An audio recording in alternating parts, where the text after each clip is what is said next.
Howdy, Space Rangers, Captain Phoenix here. Today, we're talking about the Ahsoka book again. Hopefully, you can see the full title this time, even though it's mirrored. God damn it! Okay. Anyways, we're talking about the Ahsoka book and Clone Wars Season 7. So, for those who didn't know, in case you didn't see my other video, the Ahsoka book is written by E.K. Johnson and it was published and released 4 years ago in 2016, meaning that this book was released before the thought of a Clone Wars Season 7 was even a thing. And it was also written post Clone Wars. So, like, the Siege of Mandalore was already in this book, but it was more like a prologue thing, and we were already at the end of the siege. So we don't know what happened, but we do know that the book does like lightly touch on it. But the main story of the book takes place a year after the events of Revenge of the Sith. So this takes place a year after Episode 3, and again, it doesn't really touch on the end of Season 7. It just like touches on the final bits of Season 7. So again, as mentioned in the last video, I thought I might as well do a comparison between the Ahsoka book and Clone Wars Season 7, whether the two endings are similar to one to each other, whether they differ, whether they change and whatnot, and whether or not Disney is retconning things. Because again, this book was written before the thought of a Season 7 happened. This book was written before Disney decided to go ahead and make Clone Wars Season 7 and come up with their ending. So this book was written before crazy things like that happened. So retconning a bit, but like I don't think it's entirely Disney's fault because they wanted to deliver a satisfying story. So where do we start? I guess we could just start with how the siege is. So the book starts out actually in sort of like where episode 2 of the Siege of Mandalore arc kind of leaves off, where Ahsoka is fighting Maul. So in the book, she doesn't fight him. In the show, she does fight him, but in the book, she doesn't fight him. If anything, she kind of like tricks him. She kind of like coaxes him into thinking he's gonna fight her. Like he's like, "Oh yeah, let's fight," and Ahsoka's like, "Oh yeah, we'll fight." Then when he's about to lung in for the kill, is when she springs the trap. So it's actually a trap. So what happens is when Maul comes to attack her, she puts like a ray shield. The other clones like light up a ray shield. So like there's a ray shield around Maul. Maul can't break out of the ray shield. Whereas in the show, they actually have a lightsaber duel. So I think I like the shows better, but something different from the book. Another thing is in the book, Rex removed his chip, the one that told him about Order 66, right after Fives died. This did not happen during Order 66. In the show, Ahsoka removed his chip for him during Order 66, whereas in the book he removed it a very long time ago. Speaking of Rex and his poor clone buddies, let me just say, can we just say RIP and press F in the chat for all of Rex's buddies? He lost Tap in Anbara. He lost Hard Case in Anbara as well. Fives died to uncover the truth. And then even in Rebels, Gregor dies. Now, true, I do not like Gregor that much, but it's still sad. Poor Rex, man. And even then, he's still in the Battle of Endor. Like, this man cannot catch a break. I hope he got a nice, peaceful, rest. Like he got a nice retirement.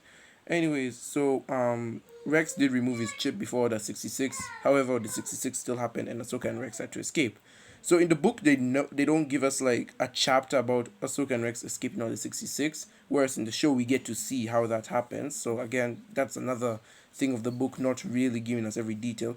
And I like how throughout the book we have these like, it's not like really chapters, but they're more like side breaks. Like we take a break from the main story to reminisce on Ahsoka's memories during the post war, like what happened after she caught Maul. So I like how we took those breaks. So during those breaks we get to see what happened.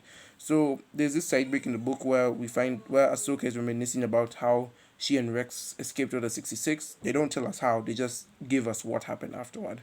Where they had to sell the idea that Rex and his squad killed Ahsoka, and Ahsoka killed Rex. So what they did is they took another clone's body. So what happened is Rex took off his armor, and then they stuffed another clone in that armor, and then they buried that clone. So another clone is wearing Rex's armor, and they buried him at a grave. And at that same grave, Ahsoka had to leave her lightsabers to make it convincing that Rex did kill her. In the show, it's kind of similar, though not the same. Rex and Ahsoka do make a graveyard, but these are for all the clones who tried to kill them. And Ahsoka does leave her lightsabers at the graveyard, though Rex still keeps his armor, and we do get to see him wear that armor in Rebels, so that's fine.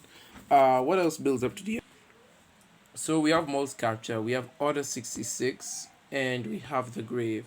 So up to this point, I guess, after the Clone Wars, in Clone Wars, Ahsoka and Rex, it says in the book that Ahsoka and Rex parted ways. Rex wanted to go look went on his own and somehow found Wolf and Gregor. Ahsoka went to this moon. I'm forgetting the name. What's it called? Come here, book. Uh, do do do do do do do do do do do do do do do do.